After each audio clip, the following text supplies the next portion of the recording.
Investing is the secret to building wealth, and if you're looking to place $1,000 somewhere this year to make it much bigger, then you're in the right place.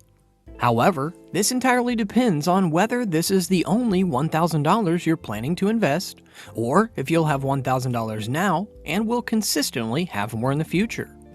To start, we'll talk about only having $1,000 to invest, and that's all. Meaning you'll put it somewhere and just let it do its thing.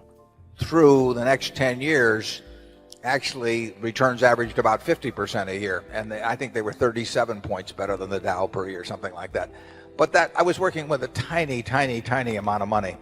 So, you've saved up $1,000 and are planning to invest it in the stock market or invest it in even more risky assets. Firstly, congrats on this, because you've already done more than most people. You saved that $1,000. Unfortunately, I have some bad news. Placing this money in the stock market is probably not the best idea if it's the only $1,000 you plan to invest for a while. Let's take an example. Imagine that the year you invest your money, the stock market has a major upswing and brings back a return of 25% in the year. This is 15% above the average, and most professional investors would jump for joy getting a return like this. Now, this would be amazing if you had something like $100,000 or more invested in the market. But what about your $1,000? Well, this would only bring back a return of $250, which really won't change your life at all. It's just not that much for the time it takes. Some of you may think that the best place to put your money would be in a savings or CD, since it gives guaranteed returns, right? Well, let's have a look and see how you would fare doing this. As of February 2023, the average return through a savings account is an extremely small 0.33%. That means putting your money in a savings account for 5 years would give you a net total of $1,106. Yikes! While you get a guaranteed return, you'll never build wealth this way. What about CDs or certificates of deposit? For those who don't know, these are basically like savings accounts, except that you can't touch the money for a certain amount of time unless you want to pay a hefty fee. Let's see how this would play out for you. The average CD rate for a 5-year term is 1.37%, which isn't that bad, but sadly it won't give you anything worthwhile. Your $1,000 would grow to a measly $1,068. That's enough to buy you a nice pair of jeans or some new shoes. But who wants to wait 5 years just to do something like that? Again, this won't get you wealthy.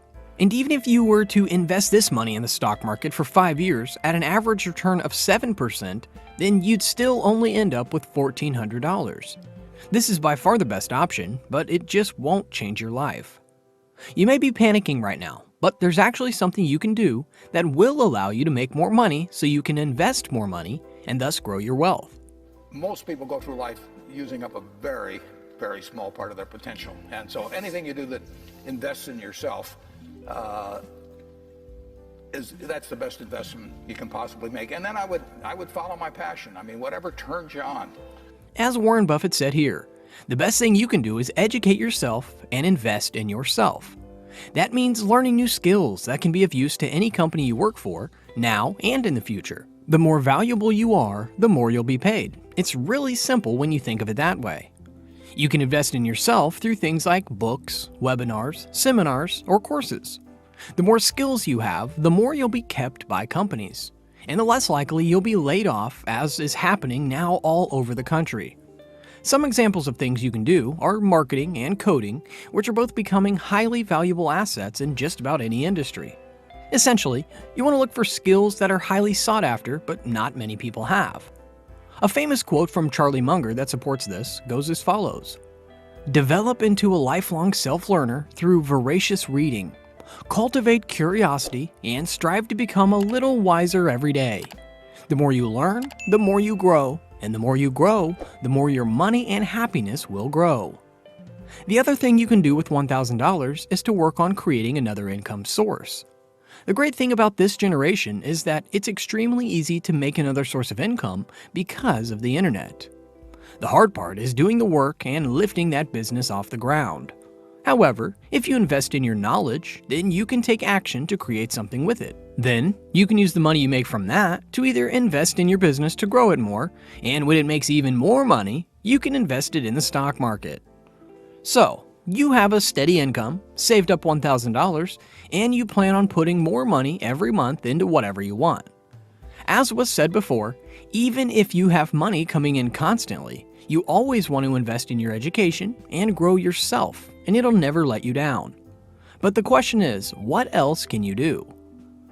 What you're looking for here is a source of passive income. So that's placing your $1,000 and whatever amount you plan to add every month, and letting that money make money for you while you also work and make money for yourself. In fact, a powerful quote from Buffett confirms the importance of making your money work for you. If you don't find a way to make money while you sleep, you will work until you die. And who wants to work their whole lives? Not many, I'm sure. Now, the first and most common way to get a source of passive income is through the stock market. But when I say stock market, I don't mean it in the way that everyone thinks of it.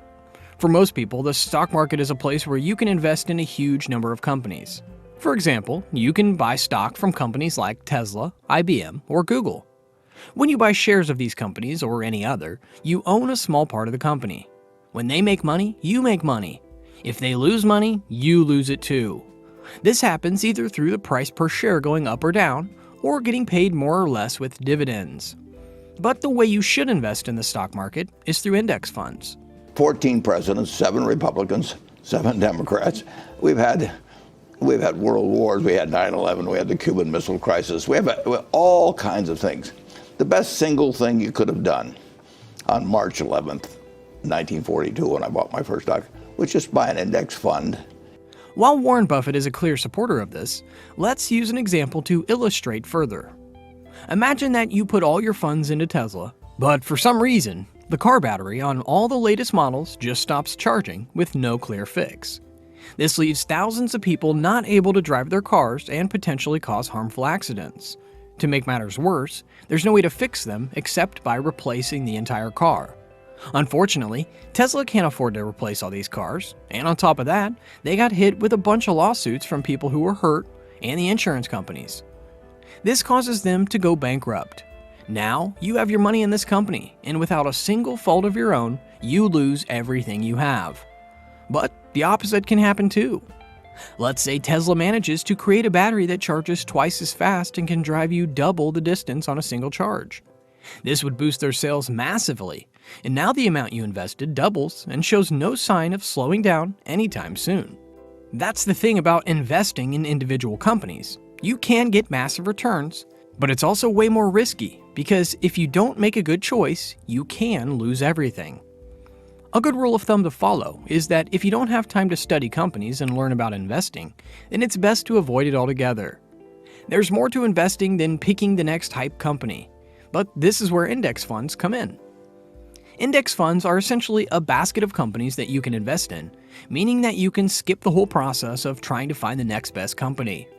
Some examples are like investing in the general market, a specific sector like tech, or even companies that give dividends.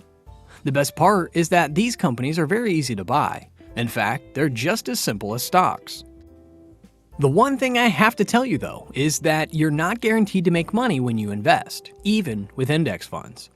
So always do your due diligence and don't blindly do what you're told. These are just going to be examples of things you can invest in.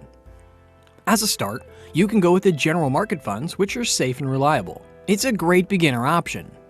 Two of the most popular choices are VOO and SPY.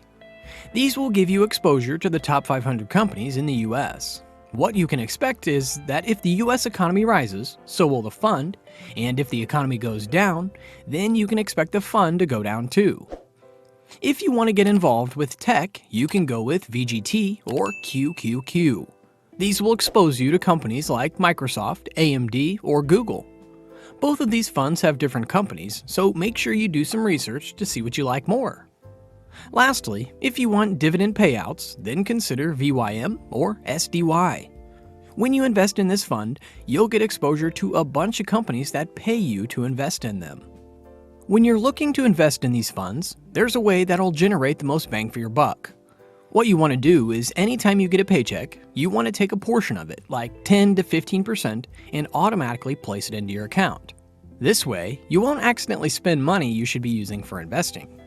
As Buffett famously said, Do not save what is left after spending, but spend what is left after saving. The second way you can use your $1,000 and additional money after is through real estate. Of course, $1,000 isn't enough to buy a house that you can rent out to someone, but there are plenty of other options available now thanks to the internet. For example, you can use a crowdfunding real estate platform that allows you to place small amounts, like $1,000, with other investors to fund real estate. So, if the real estate makes money, so do you. If the property value goes up, you get more out of it too. These platforms primarily pay through passive income that's gained through rent. However, it's important to know that this money isn't liquid since it's in physical real estate. It's not as easy to sell a home as it is to sell a stock. But if you're comfortable with investing in physical real estate, you don't have the capital to buy your own property, and aren't concerned with not having access to your money for some time, then this is the way to go. Lastly, you can get access to indirect real estate through REITs or real estate investment trusts. With REITs, you invest in a company that invests in real estate, but it operates the same way. You get paid dividends from the money that comes in through rent and other sales, but without being tied up in physical properties. REITs also tend to pay higher dividends as the companies are required to give 90% of the profits to shareholders.